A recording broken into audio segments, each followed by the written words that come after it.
Hatid na namin si Arin sa school. Kami yung maghahatid today. Dahil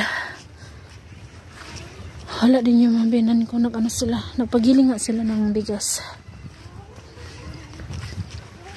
Pagiling sila ng bigas para tambay lang namin. Baga.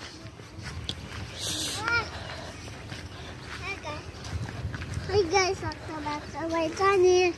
Eskwela ko. Tarog eskwela gid ha. Oh.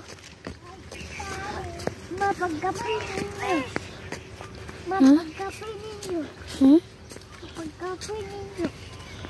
Okay, magbalik ng tubig.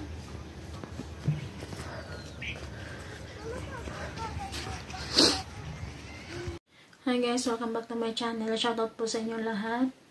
Good evening. Kakatapos ko lang nagpalit ng bedsheet, ayan. Pero yung bedsheet lang yung pinalitan ko guys, no? Kasi yung punda ng unan, hindi ko na pinalitan. Kasi kami lang naman yung gumagamit at saka double din naman yung ginamit ko na punda. Dalawang yung ginamit ko na punda sa unan. So yun guys, share ho natin yung at sagutin ho natin yung nag-comment po sa atin, nagtanong kung kamusta yung mga bata, hindi ba sila nahirapan sa pagbalik dito sa Nepal, lalo na sa school nila. Hello po ma'am, shoutout po, good evening. So yun guys, unang-una nung pa lang kami sa nung paalis pa lang talaga kami sa Davao guys, no? Papunta na kami doon sa airport, hanggang sa napunta kami sa Singapore. Alam na ng mga bata na babalik kami ng Nepal. At saka masaya sila. Masaya sila na babalik na kami dito. Si Arin talaga yung na gusto na bumalik dito. Pero si Ayman at ako, wala pa kami na bumalik. Parang lang kami ba na parang hindi namin nakalain ba na babalik na kami dito ulit. Yung ganun, alam niyo yun. Next time ko na yan ikwento guys.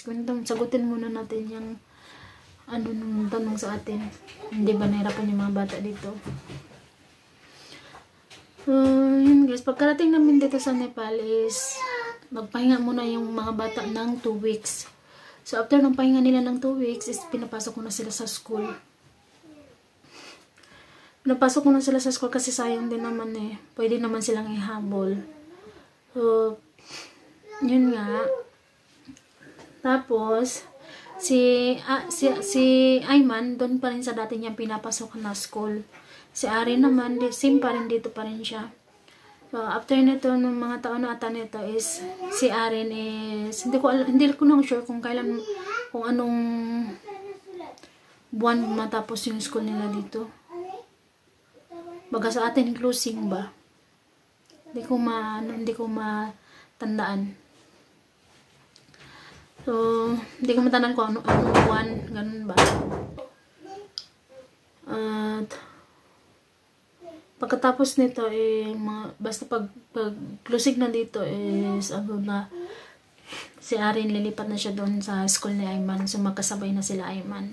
Magkasama na sila. So kumusta si Ayman sa pag-aaral niya? Unahin natin yung kay Ayman. Si Ayman, okay lang ba siya sa school niya? Hindi ba siya umiyak? Or ano ba? Hindi ba siya nanibago? Actually guys, okay lang naman si Ayman. Parang lang sa kanya. Parang normal lang din. Na parang hindi niya naman nakalimutan yung mga Nepali na sulat ng Nepali. Kasi dito dalawang lang yung tinuturo dito. English at Nepali lang. Kaya yun. Hindi naman nahirapan si Ayman. Okay lang naman sa kanya. Same pa rin, parang dati lang din. Pero doon si Arin, punta naman tayo kay Arin. Hindi umiyak si Ayman guys. Walang mas excited pa nga siya bumalik sa school niya. Yung ganun. Hindi siya umiyak. Hindi siya nahirapan sa school niya. Okay lang siya. Yung ganun. Kasi tinanong ko naman, kamusta yung school niya? Sabi niya, okay lang naman. Ganun. Ganun pa din. Ganun yung sagot niya. Pero Bisaya yung sagot niya guys ha. Kasi yung mga bata kasi ano siya, pagdating sa kami yung mag-uusap, nagbibisaya kami. Pero pag yung iba yung kinakausap, nagnenepalese sila. Pero si Ayman, marunong ba naman siya. Pero si Arin, nung una talaga, actually si Arin, doon tayo kay Arin guys ha. Si Arin kasi nung doon pa talaga kami sa Pilipinas, mas marami siya nakalimutan na Nepali language kaysa nalalaman niya pa, naalala niya pa, ganun. So, ang ano naman, so, lalo na yung pag kinakausap siya ng papa niya, is hindi siya makaintindi talaga, nagtatanong pa siya sa akin dati noon doon pa kami sa Pilipinas. Ano nga yun sabi ni papa, ganun, nagtatanong pa talaga yun sa akin.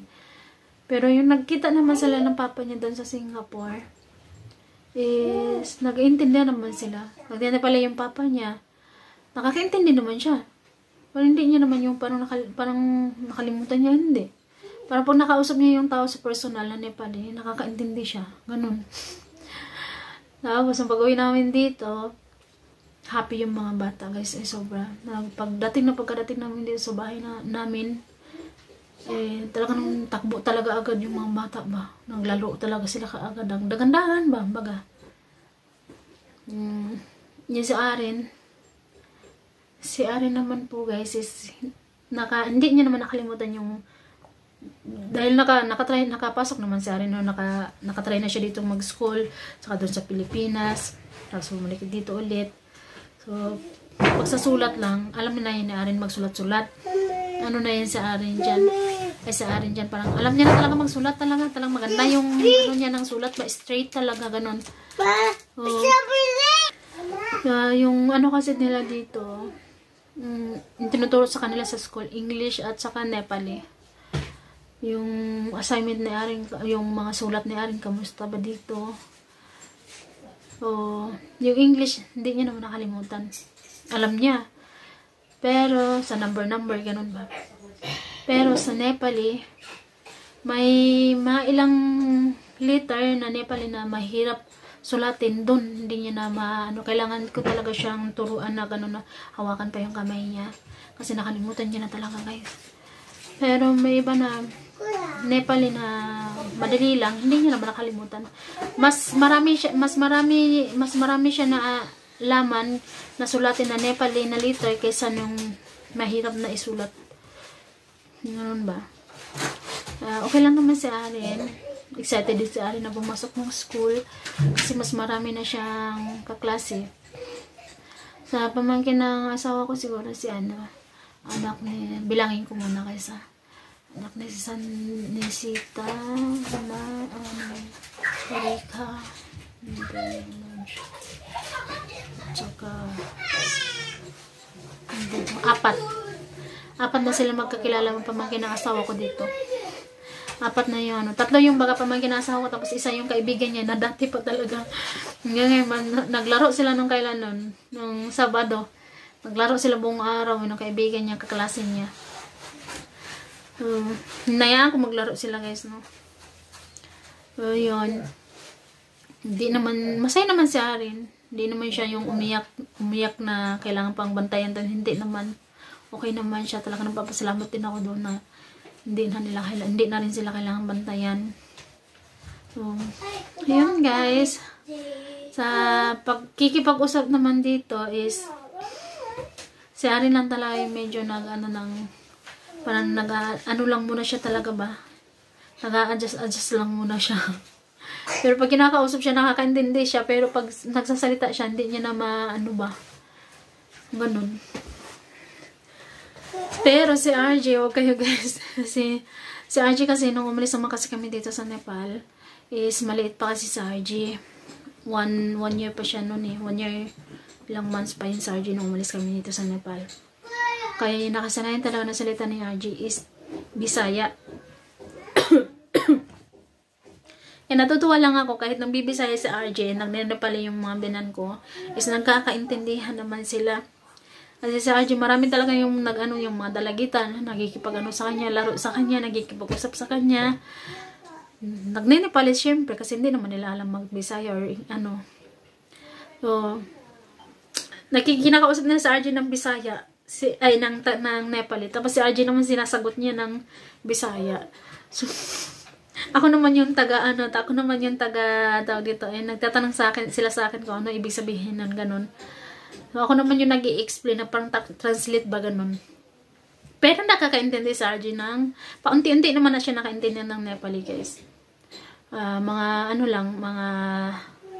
Mga basic lang na Nepali. Nakakaintindi naman na siya. Gaya ng tubig, gaya ng umupo ka dito, ganyan. Gaya ng aalis tayo. Basta may marami-rami din naman na siya ng alam. Pero yung basic lang guys, yung mahirap, hindi pa niya masyadong alam. So yun guys, thank you so much po ulit sa nag-comment na nagtanong. Thank you so much po, ma'am. Nasagot ko na ho yung tanong niyo. Thank you so much po. So, punta tayo sa labas guys dahil hapon na, padilim na. Ayan, punta tayo sa labas. So, bakit? Ha? Kuya lagi. Ikaw ganin no.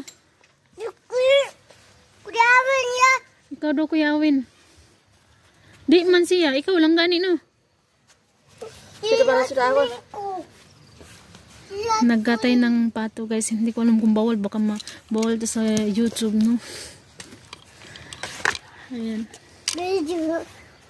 Nagkatay sila ng pato. Ang tapos na yung ano guys, oh. Yung finishing nila. Kaya yan sa kabila naman. Pero inuna mo na nila yung sa taas. Saka yung baba. Hapon na. Sinampay ito ni na ante. Yung pinakamaganda lang dito sa sampayan namin guys. Kasi ano talaga yung sikat ng araw ba? Talagang hapak gid siya ba? Kaya magandang magsampay. Kaya wag nyo na lang yung pansinin yung mga sinampay natin dyan. Ni na ante. Kasi hindi naman ako ng laba ngayon. So sila na muna magsampay. Ayan.